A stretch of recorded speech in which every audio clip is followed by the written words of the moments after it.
जय हिंद, जय जुबिंदा, जय आखोम। ये वीडियो देखिए फिर बात करते हैं।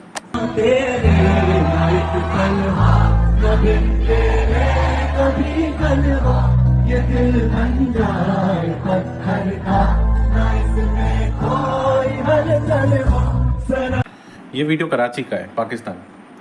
वहाँ पे भी जुबिंदा को ट्रिब्यूट दिया जा रहा है और वहाँ के लोग लिटरली ये वाली गाना गा रहे हैं। तो मतलब उनको भी पता है जुबिंदा कौन थे।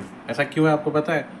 क्योंकि जुबिंदा ने कभी जाति धर्म के नाम पे किसी पे भेदभाव नहीं किया। जुबिंदा सबको इंसान समझते थे, ह्यूमैनिटी फर्स्ट। वो सबका ख्याल रखते थे बिना किसी स्वार्थ के। आज के टाइम पे वो सबकी मदद करते थे, जाति धर्म देखे बिना।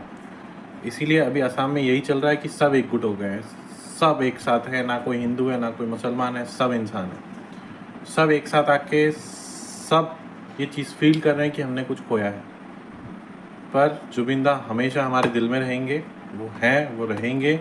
हम जब तक नहीं मरेंगे वो हमारे दिल में रहेंगे और हमें उनको हमेशा ज़िंदा रखना है, उनके गानों से, उनकी बातों से।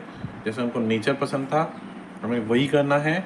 और जो गलत होता है हमें वो गलत को गलत, सही को सही बोलना है। ये हमने जुबिंदा नहीं सिखाया है।